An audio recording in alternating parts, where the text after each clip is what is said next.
Welcome to Biography with Plutarch, where we delve into the lives of extraordinary individuals seeking to understand the intricate tapestry of their experiences, choices, and character.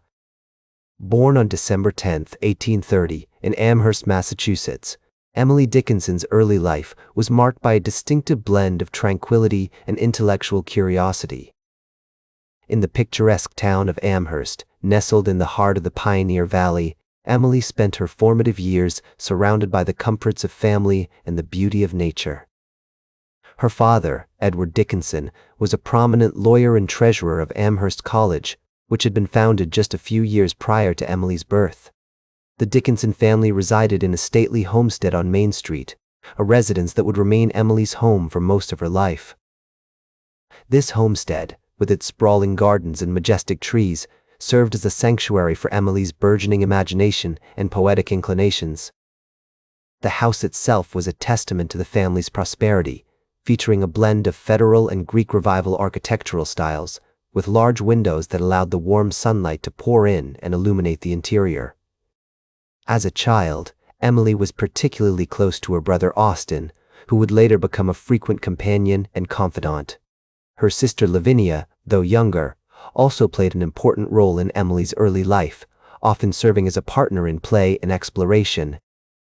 The Dickinson family was known for their strong values and emphasis on education, which was evident in the way they encouraged Emily's love of reading and learning. Her father, Edward, was a voracious reader himself, and his extensive library was a treasure trove of knowledge that Emily would often explore. Emily's education began at home, where she was taught by her mother, Emily Norcross Dickinson. Her mother's influence on her early life was profound, as she instilled in Emily a love of literature, music, and nature.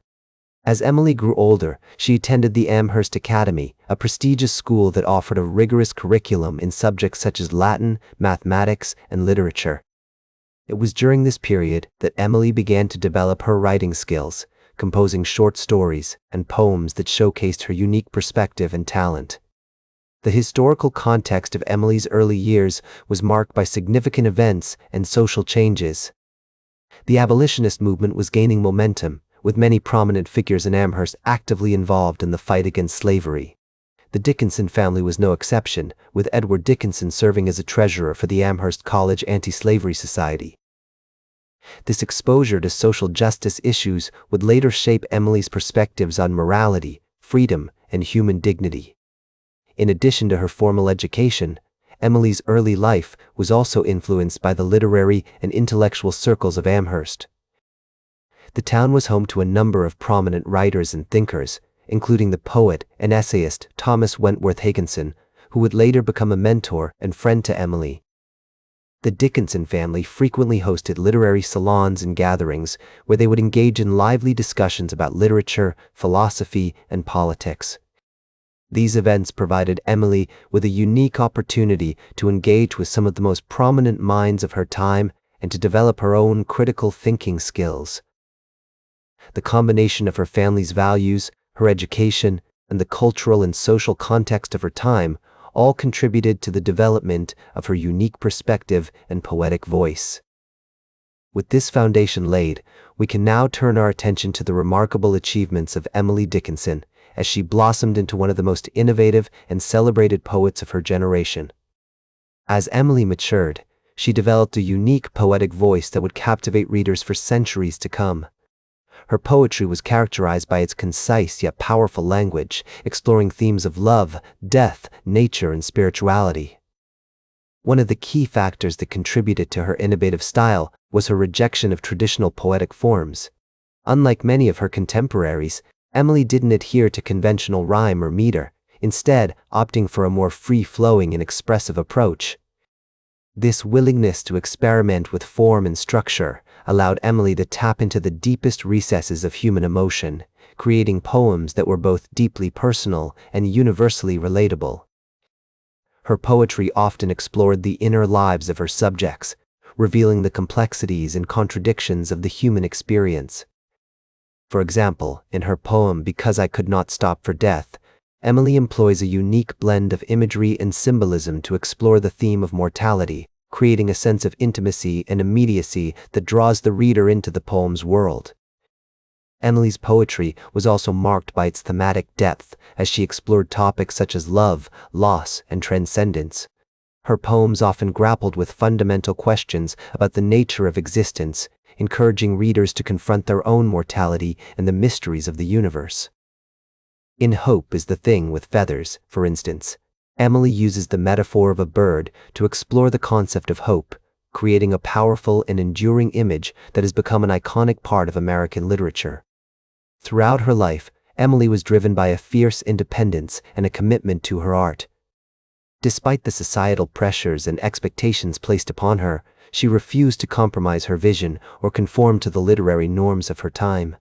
This unwavering dedication to her craft allowed her to produce a body of work that was truly innovative and groundbreaking. Emily's relationship with Thomas Wentworth Higginson, a prominent poet and critic, played an important role in her development as a writer. Although their correspondence was limited, Higginson's feedback and encouragement helped Emily refine her style and gain confidence in her abilities. Her exchanges with Higginson also reveal the tensions between her desire for creative freedom and the societal expectations placed upon her as a woman. In addition to her poetry, Emily's life was marked by a deep love of nature and a profound appreciation for the beauty of the world around her. Her family's homestead in Amherst, with its sprawling gardens and majestic trees, served as a sanctuary for Emily's imagination and creative spirit. The natural world played a significant role in her poetry, as she often used imagery and symbolism drawn from the land to explore themes of growth, decay, and transformation. As Emily entered her mid-30s, she began to withdraw from social life, preferring the solitude of her family's homestead in Amherst. This reclusive period, which lasted for over 2 decades, was marked by a deepening of her poetic vision and a proliferation of her writing. Despite her physical isolation, Emily's mind remained engaged with the world around her, and she continued to produce some of her most remarkable poetry. During this time, Emily's relationship with her sister-in-law, Susan Gilbert Dickinson, became increasingly important. The two women shared a deep bond, and their correspondence reveals a rich emotional landscape. Susan was one of the few people who saw Emily's poetry during her lifetime, and she played a significant role in encouraging Emily to continue writing. As the years passed, Emily's health began to decline. She suffered from various ailments, including eye problems and fainting spells, which made it difficult for her to leave her home or engage with the outside world. Despite these challenges, Emily remained fiercely dedicated to her art, and her poetry continued to flourish. After Emily's death in 1886, her sister Lavinia discovered the astonishing collection of poems that Emily had left behind. With the help of Thomas Wentworth Higginson and Mabel Loomis Todd, Lavinia worked tirelessly to publish Emily's poetry, which was initially met with a mixture of confusion and admiration.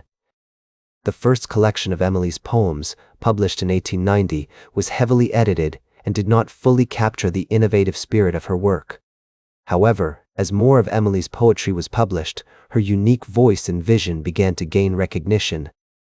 In the early 20th century, scholars such as Conrad Aiken and Alan Tate worked to establish Emily's reputation as a major American poet.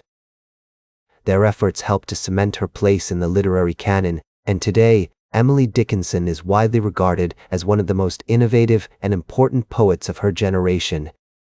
In Emily's own words, "The truth must dazzle gradually, or every man be blind." This phrase, from one of her most famous poems, captures the essence of her artistic vision, a slow-burning illumination of the truth, which reveals itself gradually, like a dawn breaking over the horizon. That's all for today's Biography with Plutarch. Remember to like, share, and subscribe. And until next time, remember that understanding the lives of remarkable individuals helps us better understand ourselves.